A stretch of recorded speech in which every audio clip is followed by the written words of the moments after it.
Today's episode of the Ringer NBA Show is brought to you by Google G Suite. G Suite by Google Cloud is a suite of cloud-based productivity tools that includes Gmail, Docs, Slides, Sheets, and Drive.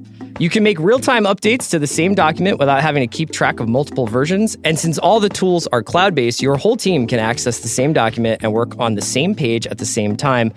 Make it with G Suite by Google Cloud. To find out more, visit gsuite.com. Basketball is very good. Anthony Davis will win the MVP this year. The Hawks trading Doncic was a smart move. What if the Cavs are better without LeBron? Basketball is very good. Hello, and welcome to the Ringer NBA Show. This is Group Chat. I am Chris Ryan, and I am joined today by Justin Verrier. Hello. Paolo Uggetti. What's up? Haley O'Shaughnessy has been suspended for calling me a bitch. So she will not be on today's show. No, Haley's on the injured reserve today. She's on the jump? I think that's what you're She's on the jump. So Haley is injured today. She'll be off. What are we going to talk about today? Well, what aren't we going to talk about today? I don't want to be a Sixers podcast, but we're going to talk about the Sixers. We're going to talk about the new T-Wolves. We're going to get the view from the Orlando side of things and talk to Kevin Clark, who was live on the scene for Sixers Magic last night. We're also going to talk about all this Warriors drama. And I kind of want to get these guys and just sort of take their temperature on some of these quiet storms that are brewing in the NBA, like a couple of teams that are regressing, a couple of teams that maybe playing a little bit above themselves, kind of figure out what's real, what's not. We do that a lot here. Let's start out, though, with last night's Sixers Magic game. I can't wait. The debut of Jimmy Butler in a Sixers uniform. He was playing for the Sixers. He wasn't just wearing a uniform. Looks good in the uniform. It's a good color for him. Paolo, you're Ricky Henderson here, man. Bat lead off. Tell me what you thought. He doesn't know who that is. Okay, all right. I know who that is. Come on now. Yeah, of course. Which team did you play for? The Athletics. Oh, look at that. History buff. You can't get mad at him because he knows who he is. Yeah, come on. I'm applauding Let him. me be. All right. So, I thought it was interesting. I'm just going to start off with this. Justin had a tweet last night. Oh, this is a great start. That said, when is somebody going to tell, Ben Simmons that he's the Chris Bosh of this? I missed that tweet. Oh, it was a good one. Yeah, it was a lot of engagement. A lot of engagement on that one. Okay. But I think watching some of it last night, I kind of get the feeling that the best version of the Sixers team, maybe not at this present moment, but in the near future, is Jimmy Butler as the Bosh.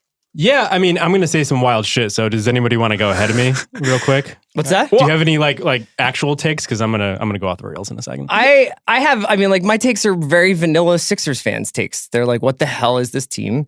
We have a playmaker who can't shoot, a number one draft pick who doesn't look like a number one draft pick, a center who likes to play from the top of the key, and now and we're starting Wilson Chandler. So it's just, this is a work in progress.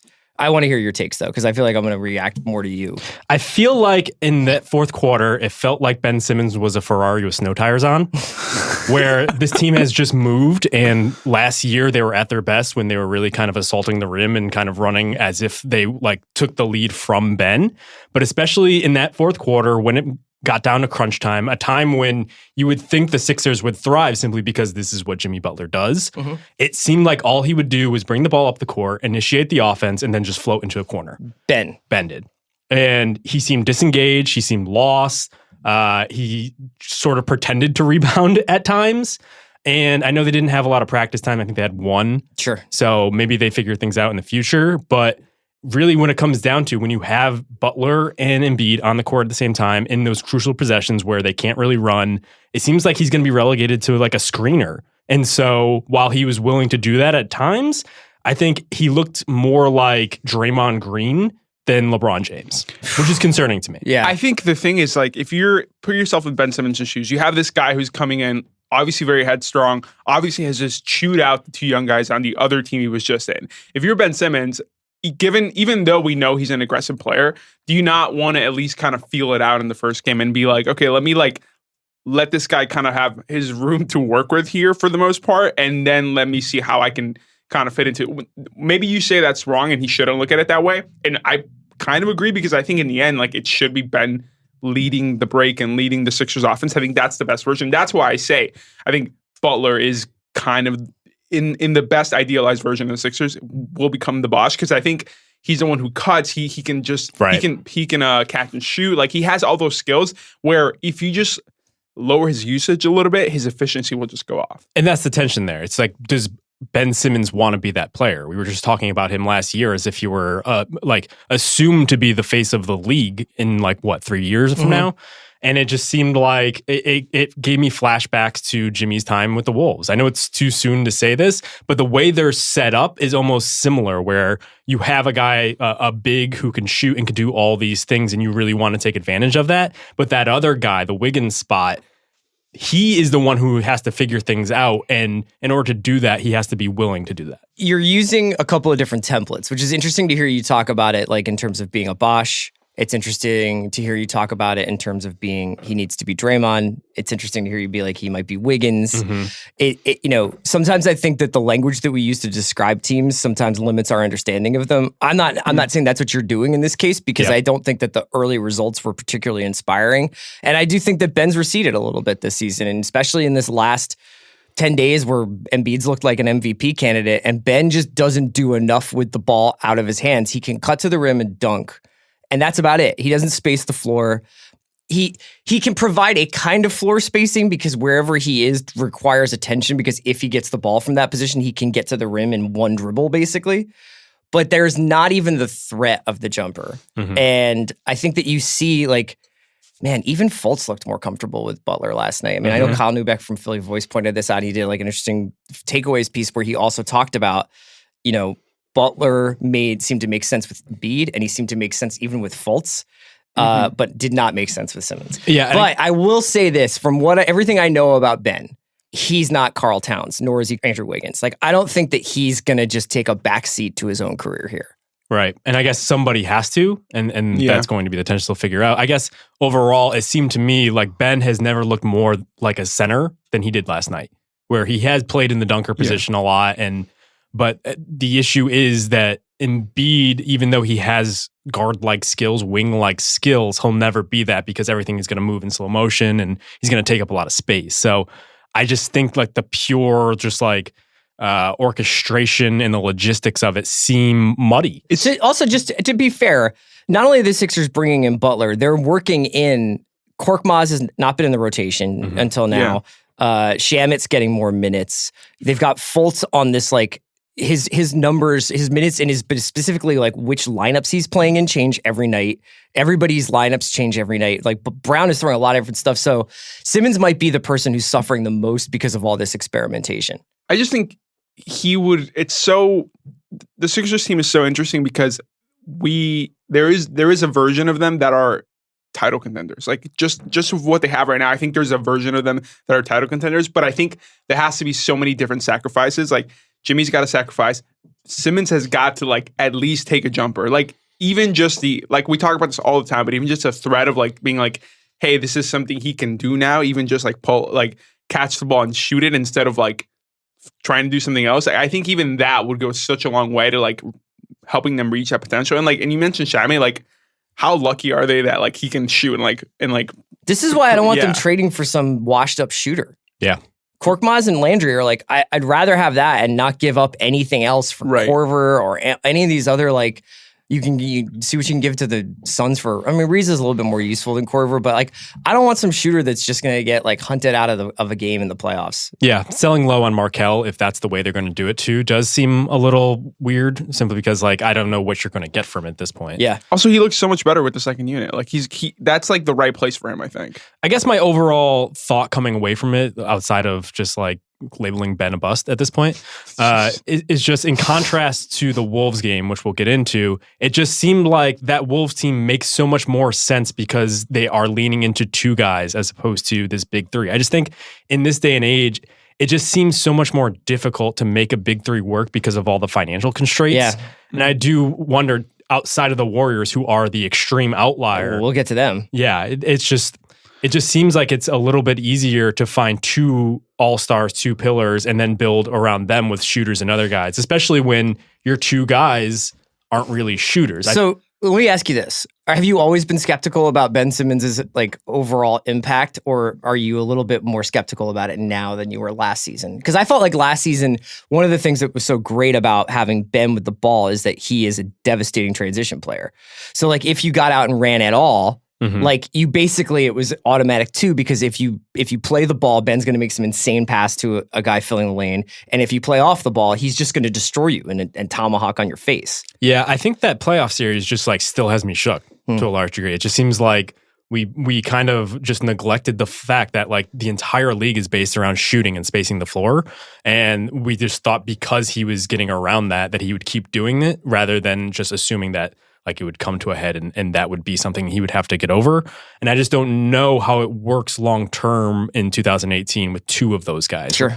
Embiid at best is what, a 35% 3-point shooter? So I mean, he certainly thinks he's a higher shooter than that. That top of the key at 3 is like automatic for him now, though. But it's also, that's like actually like a pretty smart place for him to be in some ways. He's a good passer. It reduces the useless wear and tear of him banging down low when he's not going to get the ball anyway. Sometimes I think that I don't mind him at the top of the key as much as I used to. I also think that the 2-man games that he can run out there are really fascinating because he can drive and he can get to the hoop. All right, I want to talk a little bit about the other side of the Jimmy Butler trade. That's the Timberwolves, who won last night. But before we do that, let's get some on-the-ground reporting from our Central Florida correspondent, Kevin Clark. All right, now Justin and I are joined by the Ringer's Kissimmee St. Cloud bureau chief, the Prince of Central Florida, Kevin Clark. Kevin, you were at this game last night. It was a top 3 Magic game of the last 5 years. Can you name the other 2? The other ones, the Dwight Howard Lakers win in Los Angeles is probably number 1. Vooch had a nice game winner against the Lakers a couple years ago. Oladipo had some nice game winners. And then we also beat the Dwight Howard Rockets around Christmas time a couple years ago. So most of the wins are Dwight Howard centric. Okay, so basically, like, your Magic fandom is built around still hating Dwight Howard. But you guys had... It's not that. It's that nobody gets excited about anything else. You had the opportunity to see the Sixers firsthand. What was that 21-0 run or whatever it was last night? What was that like to see? Did the Sixers seem mentally weak to you? Did Jimmy Butler start cursing out young children? What happened? Well, the Sixers were definitely feeling themselves. Like JJ Redick, obviously, just from being around it, I was sitting baseline near the Sixers bench. I think JJ Redick leads the league in inside jokes with his teammates. Like when he hits threes, he would look at them and like say things, and they would laugh. And so that was, and we love JJ. I love JJ. He's a Magic legend. Nothing against him, but he is a Magic legend. There's like every Magic legend. JJ Redick, Dwight Howard. Who else? Bo Outlaw? Yeah, and Jonathan Isaac. I heard an amazing story about Bo Outlaw playing corporate softball last night. That he's really bad, but he has such long legs that he just legs out base hits all the time. For what corporation? The Orlando Magic. Oh, I thought like Dunder Mifflin. Like he was no. Like they have a ticket. Is this recent or was this during his heyday? No, this is recent. Like someone I met last night was like, oh yeah, I played against Bo Outlaw in softball like a couple of weeks ago or something. And he was just legging out base hits. It's like Ichiro or something. Kevin, how was the atmosphere in the gym? So there were a couple things. Number one, during that 19-0 run, it got really loud in a way that I didn't anticipate. I mean, I tend to be fairly negative on Orlando crowds when it's not the playoffs, and they got really, really loud. I mean, the Jonathan Isaac block into the Terrence Ross 3, which basically was the icing on the cake of that run, was as exciting as anything I can remember, especially in the new building. So the atmosphere was great. I will ask you, Chris, why is there such a low bar for Sixers fans to be impressed with anything Joel Embiid does? Yeah. Like he was doing just very basic pivots and they were like, whoa! Yeah, well, the thing is though, there were Sixers fans at the Magic game though. So there was like... That's what I'm talking about. Yeah. I'm talking about like the people, the Sixers fans who are around me were just like, whoa, look at that! And it's just an extremely basic move. It reminded me of... A couple of years ago, I went to Pirlo's debut for NYCFC, and he was just sort of like doing very basic things. But every time he touched the ball, the entire crowd would go, ooh. Yeah, all the European soccer snobs came out and just be like, oh, mi amor. Yeah, look at that. Yeah, he's so smart. It's like jazz. And I kind of feel like the Sixers fans do that a little bit with Embiid, where he's just doing pretty basic stuff, and they act like he just invented basketball. I thought that was interesting to watch. Great take. That's a good take from you, that you think that Jonathan Isaac is better than Joel Embiid. I'll be sure to blast that out to Sixers Reddit. Isaac and Mo Bamba and Vooch. They instead of trading for Jimmy Butler, the Sixers should have traded for a difference maker like Terrence Ross. Right. They should have traded for a third or fourth center, because that's the blueprint in Orlando. That's it. Yeah. How do you feel about being five like an average team? Do you want to be tanking right now, or are you okay with this team being what it is, which is a Steve Clifford team? Okay. So it's funny because I went last night with one of my best friends, and then we sat in his corporate sort of his work seats. And so his coworkers were there as well. So I was talking to them, and nobody in this group was like extremely online or anything like that. And so I was talking about the concept of like maybe being bad again this year and getting a top 10 pick or whatever. Yeah. And they're just not like, they're just pretty normal fans, and they're not on Twitter or anything. And they seemed completely taken, like just blown away by the fact that I want them to lose. And I kind of feel like, and just considering I might want them to lose. I don't know. But what I'm saying so is... you're saying that tanking is like a creation of the mainstream media and that it hasn't really permeated the Sunshine State yet? I actually kind of think that. But beyond that, I also like... I think Orlando, they just really want to win. Like they just want to go to a playoff game and enjoy that atmosphere. Like they haven't had a lot of moments. I mean, it's getting pretty dire. It's been 6 years since we've done anything relevant. I think that if we can do the 41-41 thing and get the 8th seed and maybe like, you know, have a nice half against the Raptors or whatever, I think that that's something Orlando needs. And I think that Bamba, Gordon, Isaac, these guys, you can build around them. Maybe you hit on the 16th pick, the 15th pick, whatever it is, 17th pick. I think that I'd prefer that at this point than to tanking. Doing the 12th pick, that kind of thing. Okay, well, when you come back to California, we'll have to have you come in and do an in-depth scouting report of every single Magic player, including guys on their G League. I'll go. Their G League's in Lakeland, about an hour away. I'll go to some of their games the next 5 nights. Okay, yeah, just get some notes down. We'll take a look at them, and we'll just do a kind of like more of like a serial, like real long form narrative pod. I was presentation. Say, a narrative pod on the Lakeland Magic. Hi, I'm Kevin Clark. This is the Lakeland Magic. Okay, Kevin, thank you so much for calling in, man. Thanks, guys.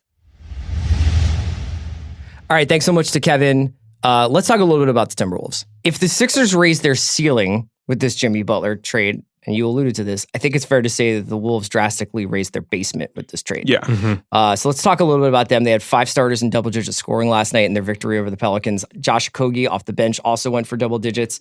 And this is what happens when you replace an asshole of Robert Covington. They moved the ball more. This was the highest assist percentage they racked up this season.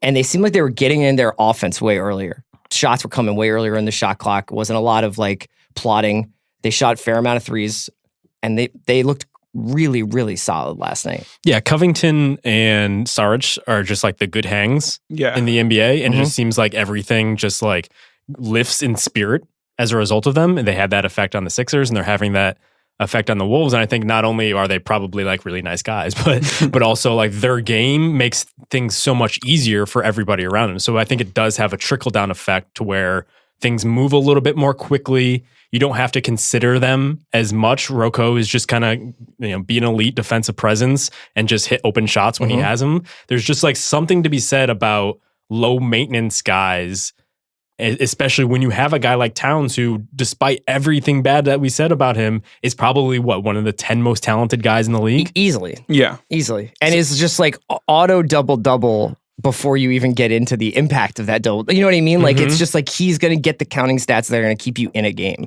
I think it's interesting to compare Covington. We always talk about what it would look like for Klay Thompson to be on a different team, to kind of be the first or second option on a different team. And I think though Covington obviously is not as good as Klay, he was like the 4th, sometimes 5th option on the Sixers. Now he's going to be the 2nd, maybe the 3rd option on the Wolves. I think we're going to see him kind of take, it looked like last night, like he's ready to kind of expand his game a little more or be much more of a, not just like a leader, but also just like have more production. And he looked so much more comfortable, like not more comfortable, but he looked like he could do more. You know what I'm saying? And I think that him, we might be surprised at how good he might be in this team. I think. Oh, I mean, I just thought that, I walked into our office and Megan Schuster, who's a T-Wolves fan, was like, I just was so relieved to be watching basketball free of drama. And then Connor Nevins, who's a new editor over at the site, was talking about how he's a huge college basketball fan. He's like, that's the most aggressive and happy I've seen Wiggins in a really long time last night. Yep. And you kind of look at what they did together last night, and Karl was taking a lot of like physical.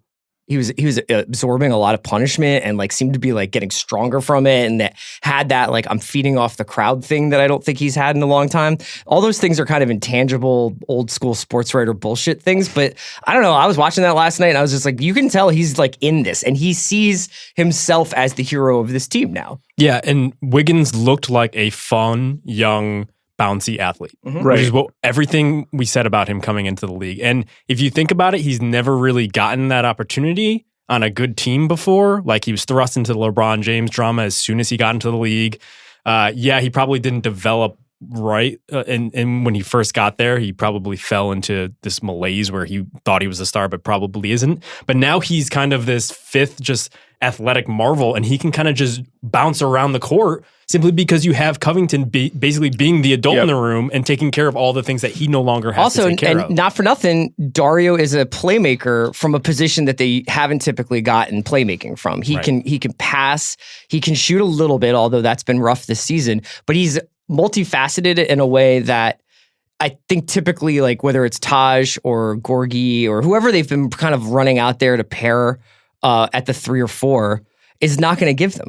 They just have like a crew of like young wings that are really good now. Like I think there's that, and I think that's the reason we might look back and praise them for drafting Okogie, because he's just like an athletic wing who can do a lot of different things and play really hard. And like now you have Sarge and Covington who can also do that. And they just now it's just kind of like we're just going to throw bodies out there, pick up the pace a little bit, and it's like, what do we got to lose? And it's gonna be so much more of a fun aesthetic, league pleasing team too. And I think the interesting thing is now we're going to come head to head with this new fun Wolves team and what they used to be under Tibbs. Because and also Derrick Rose did not play this game.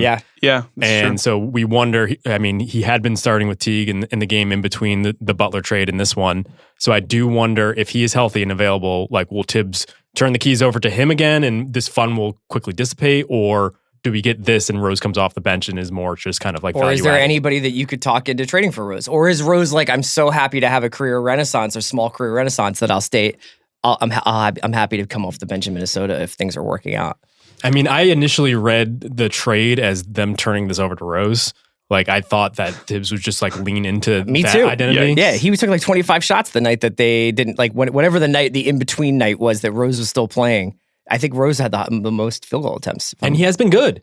He's been a good scorer. But I don't know. I don't know if he really jives with what they're doing because the ball was moving at times. I'm really interested to see, going back to the Sixers a little bit, like the pace difference for both teams, because I think the Sixers might slow down a little bit. Ideally, they shouldn't. If like we talked about, like Simmons. Well, that goes against what Brett Brown wants to do. Exactly. Yeah, he wants to run. And I think that the Wolves will pick it up a little bit. And I think kind of how those two things fare out will be interesting to keep an eye on for the rest of the season. All right. And to Paolo's point, 104.5 was the pace last night in that Pelicans game, which the Pelicans are going to run, but at the same time, it looked like the Wolves were getting out there. Yeah. No, and then even more so when they even were playing in the half court, I felt like those shots were going up with like 18 seconds, 20 seconds, like 18, 16 seconds left on the clock. So you're getting more looks like that. Let's take a quick break to hear from our sponsor, and we're going to come back and talk about all this Warriors drama. Today's episode of the Ringer NBA show is brought to you by ZipRecruiter. You know it's not smart?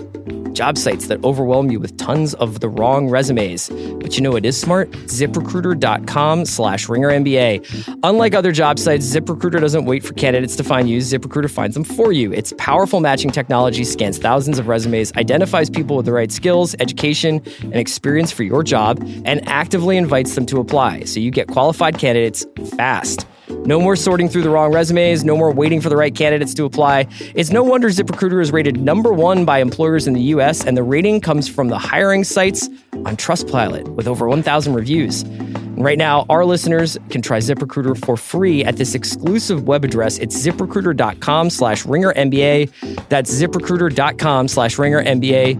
ZipRecruiter.com/RingerNBA. ZipRecruiter. It's the smartest way to hire. You know what's funny about this Warriors story is it is like the perfect crystallization of why people are obsessed with the NBA. Because everything about it is actually like extremely relatable. This is the Super Bowl for us. Well, it's not even like eyeball emoji content stuff, but it's also like, this is how like fights and relationships happen. Yeah.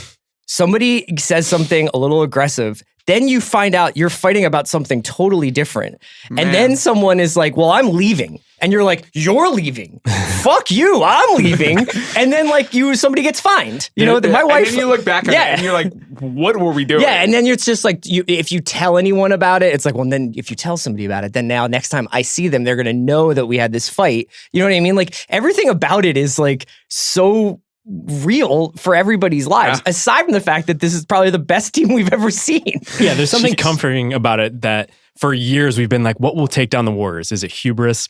Is it like the cap mechanics? They won't be able to fit in. Is it just like the way they share the ball? No, it's someone just being a dick. Yeah. Someone being a giant dickhead and just calling someone out and saying something that they really should not have. Yes. So there's a lot of what we think and what we know of this story, and that's what makes it so interesting to talk about. But obviously, unless you've been living under a rock, a couple of nights ago, the Warriors were playing the Clippers in Los Angeles, California, where we live. And Justin was there, and I'd love to get some firsthand takes on this because, you know, as the game was happening, Bill was just slacking all of us and being like, holy shit, like I think like KD and Draymond are going to get in a fight. Right. And I think, you know, generally like people bark on benches at each other. Typically, not as much as I think that we think, but it does happen. Like people get angry at one another.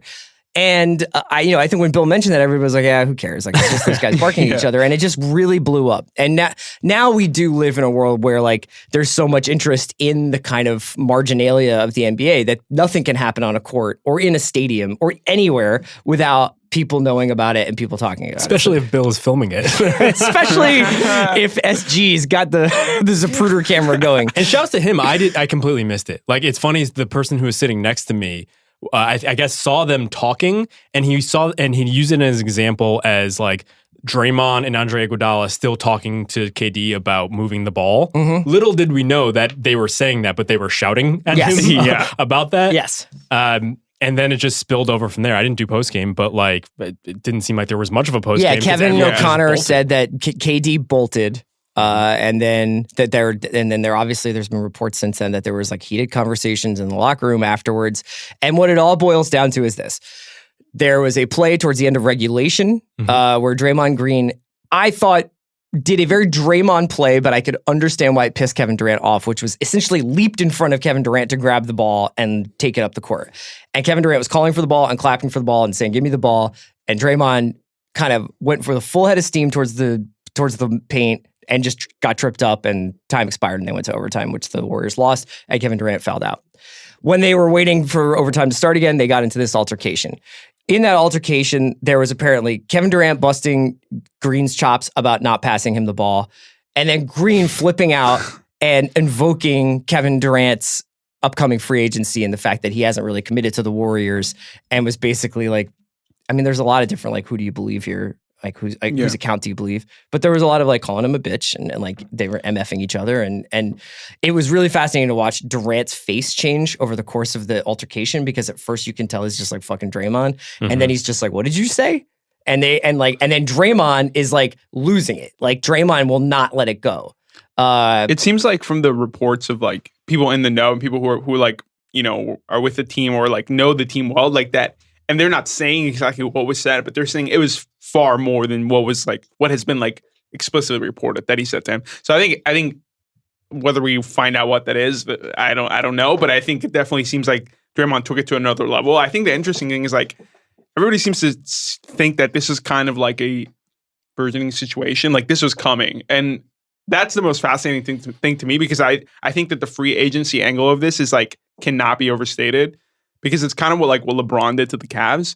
Like he was just doing 1+1 deals. And it's like at some point that becomes like, you know, like bothersome to the Cavs, to the team. And I can't even imagine to Draymond. So I like, in a weird way, I like sort of understand him reacting this way. Maybe the execution of the I get what you're saying. Method. I push back slightly against the cracks were there part, because I mean, how many times have you ever been in an argument with a significant other where you walked in the door, you weren't expecting to get in an argument? Well, this is why I'm single. I don't know. It seems like, is this something that was under the surface and just needed to be ripped out? The Warriors were fucking busting people up this season. Like, they look so happy. I know, but I think that they can separate the work, which is the dominating basketball teams on the court, and the outside of the work, which is the free agency and the contracts and money and all that. Yeah, this just goes back to what we were saying before about it just being a splintering of personalities rather than any sort of thing that we're used to causing rifts amongst teams. It just seems like Draymond is a really pissy sort of guy, and these things were just nagging on him constantly that they have played a certain way and they invited KD into this culture that they developed for. Draymond invited him. Well, yeah. I mean, he was the one sending those text messages. Yeah, that's what I'm saying. Oh, yeah. So, and so it does seem like this divide was always simmering, and KD's free agency and the way that he's handled it is what kind of brought it about. I think it's really interesting, to Paolo's point about free agency. I think it's also interesting to look at it from Draymond's perspective. Simply because, yes, Kevin Durant's free agency this summer is going to be a big deal, but as we wrote on the site today, Kevin O'Connor, it does seem like Draymond's free agency 2 years from now is the actual thing that will decide whether this dynasty takes on to a next phase. And I do wonder from his perspective, the fact that he took on a bargain deal when he signed his max a few years ago in order to potentially create space for Kevin later down the road, whether or not some of the resentment he feels is because of that, because he's going to be 30 2 years from now. And I wonder if he will ever make up that money again. That's a very, very important point. It seems like the public, suspension without pay kind of thing. I mean, it's clear cut that they're siding with Durant on, the ownership and the coach. They're siding with Durant on this in terms of we clearly want to make sure this one guy knows that we want him. You know what I'm saying? Which is weird because it's really weird. I get it. Durant, you just can't make that up. And not only is he just a singular talent, but just financially, there's no way for them to get any sort of even just a league average player to fill his spot because they're up against the cap and they would have to do it with exceptions. And as we've seen thus far, it's been guys like Nick Young and injured DeMarcus Cousins. Right. I just don't know.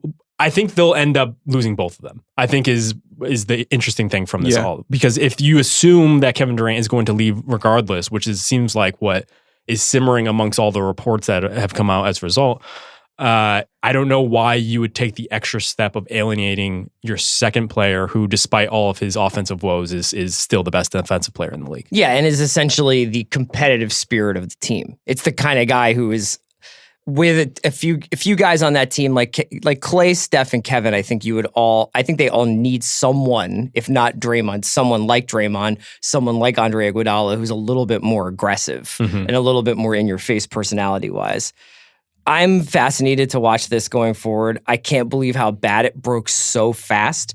And I guess this is what happens when you have 20 guys covering the Warriors. Yeah. Is this is now actually what happens to super teams, and what happens with these teams when they make themselves into juggernauts is that the media attention is so fierce, and you've got agents and you've got hangers on, and you've got people who are trying to forward their own agenda, kind of suggesting different things. One of the most fascinating little details that came out about this was that Draymond was really bugged out about the fact that they were fining him, or at least fining him this much, I think it was, because he was but when I went flipped out at Steve Kerr in 2016, it was a 10 grand fine or whatever it was. And it's so he's actually still well, the last time I stole the car, you didn't get mad at all. Exactly. You know what I mean? Right. And to that point, we talk about how why would you alienate Draymond? Maybe it's because you're sick of him. Maybe that's the answer, and there's that too. He's such a valuable part of the team, and I don't know, we can have a discussion of who is technically more valuable in terms of who brings more energy, and obviously Durant is one of the two best players in the league, but I think it's interesting to think about the totality of Draymond's Golden State career and how much that has, maybe created some tension within the franchise that maybe they're just sick of. Yeah, Draymond's the heart and soul of the team. He has been this entire time, and I just think that regardless of how valuable Kevin Durant is from just a purely objective standpoint, he has always seemed like an outsider. He made this decision in order to kind of rid himself of whatever tension existed between him and Russ. But I think it's interesting to look at him now because he does seem to be the source of tension wherever he goes. He exists almost outside of any of our learned traditional ways of thinking about things. He, by all optic and analytical ways of looking at basketball, is one of the best 2 or 3 basketball players in the league. Yet we don't really I don't feel like I have a lot of conversations about him being that. It's always people who are pushing to get into that group or people who are remaining in that group. Steph, LeBron, Harden, or it's Giannis and Embiid and these guys coming up behind. But it's never like, let's take a second to appreciate Kevin Durant. He got with the rings and he got to play in this harmonious basketball environment where all he wants to do is hoop and start apps, and like that's great. But I feel like he's been taken out of the story of basketball a little bit. Well, it's also interesting because I don't think he's necessarily a bad guy. No, it's just like, if anything, it was weird to read some of the reports because everyone knew something was up because Kevin usually lingers in the locker room and I guess like just shoots the shit with everybody. He just wants to talk hoops, as we saw with his podcast with Bill. He just really wanted to talk about any basketball subject for 5-hour-long podcasts. Right.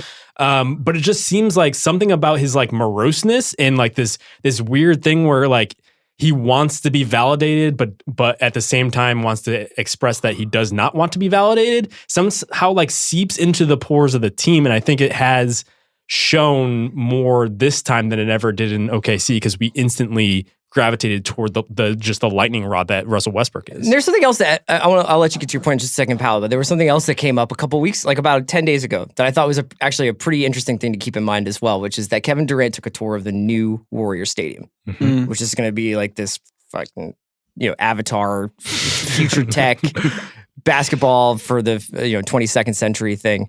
And they had him walk through it. I think he was the first player who had ever been inside the cordon of like the construction area. Well, even when they broke ground a few years ago, he was the one at the ceremony. Yeah, Steph, right. I remember that. Yeah. Because Joe Lacob was a new owner and he inherited Steph, and the reporting from guys on the ground was always that KD was Lacob's guy. Yeah.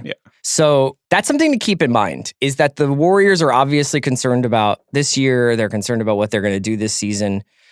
But they have a very expensive stadium that is being built for a super team, not for a 7th seed Warriors. Or look, I mean, I think the Warriors with Steph and Clay, and then you have to start talking seriously, like if they were to lose Durant, if Draymond was unhappy, like there's no better place for Anthony Davis in the world than Golden State. Yeah. Jeez. But Gentry would love Draymond. He is the biggest Draymond fan. Well, be that as it may, I mean, like that would not do wonders for the Pelicans. You know what I mean? Like, I just think it's really important to keep in mind that the Warriors are thinking about long-term investments here, and that's why it's not like, oh, Kevin Durant wants to take off. Screw it. We got the rings out of him, and he got his rings out of us, and now let's move on. Let's go back to Splash Brothers and whatever. What were you going to say? It is just like fascinating to that point too. Is just how they are very much like, we are the super team and we're going to be a dynasty. But at the same time, to your point, like Joe Lacob's guy is Durant. Like if you're like one of those like, billionaires, like the things you acquire by your own power, like are things that you're going to value more. And in a way, like it's just like a weird kind of tension between like one of the best players in the league and one of the best teams in history. And like, where does what is the priority eventually? And I think we're going to see that shake out, obviously, in the next few months, because it seems like Durant's gone. But at the same time, like maybe the Warriors think if anybody's going to keep him, it's like them. They can still convince him to keep him. All right. So as we were recording, Draymond decided to talk to the media, the assembled media. They're at getting ready for this Rockets game tonight. Bobby, let's go to some of that audio. And I've read a lot about how is this the end of the run, or is it over, or did I ruin it, or did I force Kevin to leave? At the end of the day, as I've said before, whatever Kevin decided to do, whatever Clay decided to do, whatever who decides to do, we had great years together, and I support everybody wholeheartedly, 100%. Because as a man, as a human being, you got the right to do what you want to do with your life. Okay, so we're not trying to take things out of context. That was a condensed version of what Draymond said, or at least a snippet of what Draymond said. He was basically like, if you think we were tough to beat before, we're going to be even tougher to beat now. But crucially, he also said, if guys move on and if guys leave, like, I support them. Look, nobody's coming out and just being like, Kevin Durant's staying with the Warriors. And we've like learned from enough summers of endless nights working in July that means Kevin Durant's leaving the Warriors. Yeah. I think the question is whether they can play through that. Like, I commend them for honestly being so upfront about this. Like, they're just like, they talk about this as if it was like something basketball related that is not like that important, but it actually in the grand scheme of things, it's like, oh yeah, like Kevin Durant might be leaving. Like they just talk about it so openly that it's almost like cool. Like, I mean, I appreciate it just from like a media standpoint, but like, I don't know. I just, it comes back to me to the point that you made earlier where it's like team versus Durant. Like the Warriors, it seems like everybody's bought in. Draymond took less money. Klay took, like, they have cheaper contracts, to be able to fit Kevin in. Curry is obviously this selfless superstar.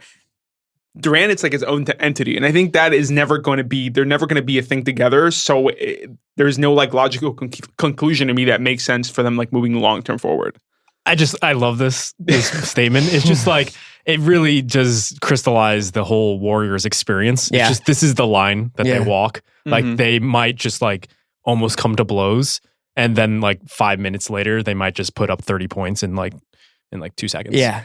It's just, they just have so much talent on this team. If they just get through this season, they're probably going to win. And now we can let the overarching existentialism of Durant's decision kind of seep into it. But if they can just get through the season, there's no team anywhere close. No, I mean, like that was the thing that I think I was grappling with, and thank God for Jimmy Butler, because for as much as the Bucks and the Raptors came out of the gates so fast, and I was just like, oh, this is really exciting. The East is kind of secretly better than more exciting to watch than the West on any given night.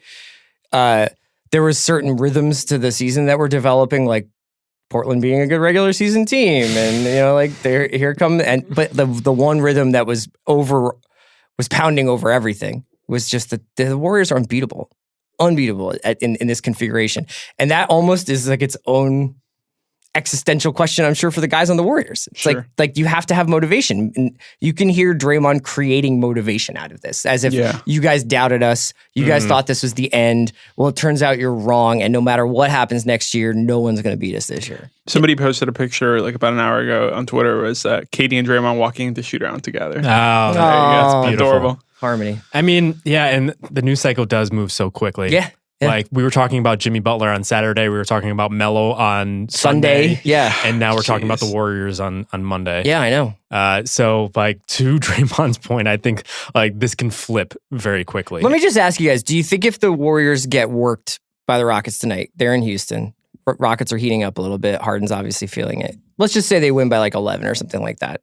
Does this story get a second life? Yes, only because they're going to keep being asked about it. And I think that even in the distance, I don't know when Boogie's going to come back. I think he dregs up a lot of questions about how this. No shit. Yeah. You mean he won't be the peacemaker? Yeah. Well, he was. He was. Yeah, he was. That's right. But he's got his own history with Durant, man. Yeah. I know, but I think just from a purely just like basketball point of view, they won't be able to ignore that part of it because working him in requires more sacrifices from everybody. And if they're already struggling with it now, I think Boogie has a tendency to exacerbate everything. I think it'll be a thing until Steph comes back. Because I think that... That's it. Very good point. I think that the team just... On and off the court, it seems like it takes on a different kind of persona. And Dad G and Steph needs to get back in the mix. Like they need their calming presence. And obviously when he's playing and can go off on any given night, it gives him like a different kind of He's also the almost. calming presence in that, like, theoretically, I mean, I know Draymond brings the ball up a lot, but like his presence in that Clippers game changes that Clippers game entirely, Yeah. Klay was having to be Klay and Steph that night. Right. Yeah, and I think it's interesting that Steph is on this road trip, even though he's not playing. Yeah, well, he better be. Somebody needs to keep the peace. All right, right before we go, I just want to ask you guys about two trends, a couple of trends, like just streaks that we got going on. I'm going to go through them. You tell me whether or not you think this is the real thing or this is just an aberration. The Spurs have fallen out of the playoff spots and are starting to like slow down a little bit. I think the big conversation before the season was that could this be the year the Spurs miss the playoffs? Should the Spurs miss the playoffs? For the long-term benefit of the franchise. Have you guys gotten a chance to see them recently? And if so, what are you seeing? I just think there's like it's the same thing that's kind of plagued the Raptors in a way with DeRozan in terms of like how much of a load can he carry, right? And I think that while I think it's going to level out, and personally, I would still say that they'll make it, maybe the 8th seed, but I think that it'll be interesting to see how much like DeRozan can actually handle over the course of an 82-game season. I think my reason for skepticism coming into this season was that DeRozan, not only is he not Kawhi Leonard on both ends, but he will essentially just mitigate their advantage for the past couple of years, which was on the defensive end. Yeah. They are currently 16th in defensive efficiency, and while they are better on offense that they have been last season, I do think if you're going to play at that pace, if you're going to shoot twos, you need to be able to counter on the other end. Yeah. Okay. So let's talk about a team that's blossoming right now, and that's the Thunder, who are 9-1 in their last 10. Paolo Uggetti's Thunder. They look dynamite. They actually, I mean, anybody who watches the Thunder is always like,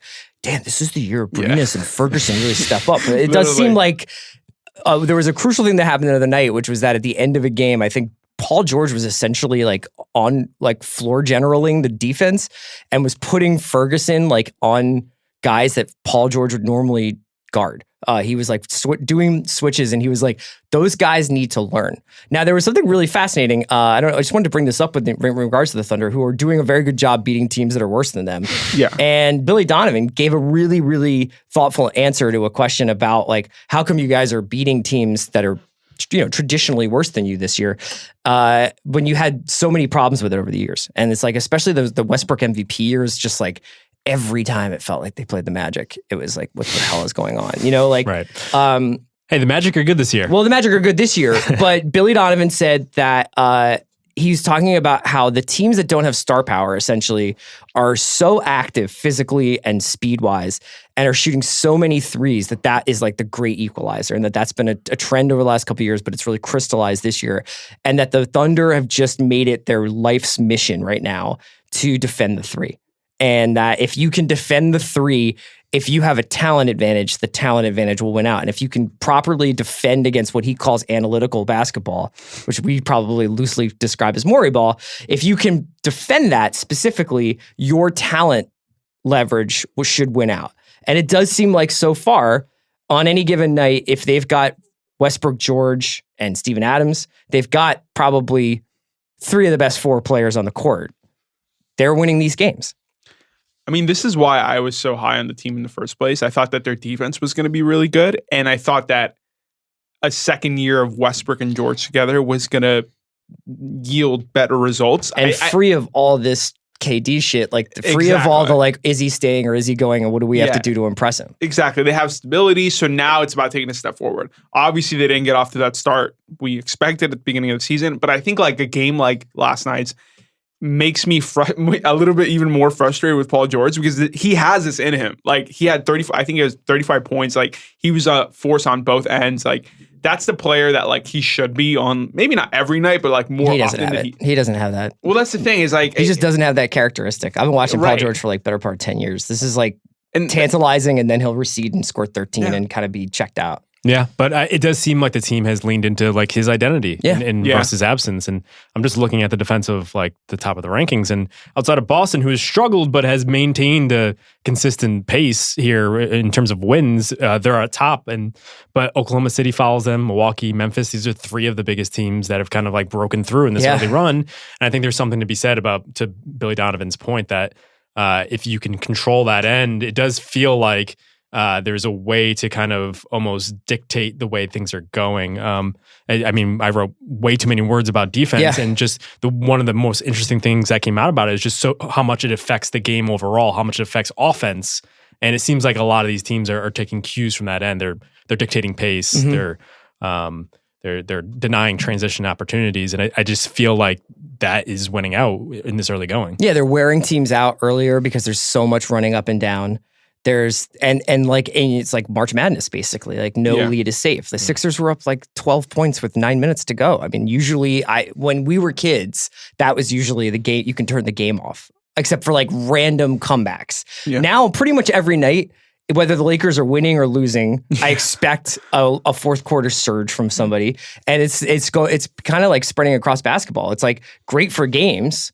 But it is kind of like, wow, it must be nuts to coach against this, because if teams are taking 42 3-pointers a night, no lead is safe. Right. I mean, it happened last night with the Laker game. I was there, and they were up. The Blazers were up almost 20 points in the early going, and then it completely flipped. Like, now a lot of that was just LeBron turning it on, which like it was an encapsulation of like why it's hard to like distrust this Laker team, because like LeBron can do that on any night. But it was just so. I mean, that's happened. I mean, you wrote about this, and it's happened with most Laker games. Like, no lead is safe, but also like they're they have this propensity to like find themselves in these games, and maybe that's because they won't he won't let them get blown out, but they can't protect any lead. It is interesting to watch these teams that have such a high octane offense that push the pace, that can rack up 126 now, because you've seen the scores kind of level off. Mm-hmm. Maybe teams are getting used to the emphasis on off-ball holding. Maybe it's just like the league kind of settling into a certain rhythm. Maybe teams are getting hurt. I don't know what it is specifically, but it does seem like there is an advantage for a Lakers team that can still put up 130 on everybody. And I wonder what it means going forward. I mean, the Lakers, I didn't watch the entire game, but it seemed like they were clicking in a way that they haven't been in the past. And now I wonder with Rondo out, at the very least, they make a little bit more sense. They know who they are a little bit more. And so we'll see if Lonzo can kind of step into that role. We'll also see if Melo's coming to the Lakers. Then. Never know. All right. No show next week. It's Thanksgiving. So happy Thanksgiving to you guys. Happy Thanksgiving to Bobby and all of our listeners. I'm sure when we get back, the league will somehow have changed drastically 4 or 5 times. So we'll have plenty to talk about. Basketball is very good.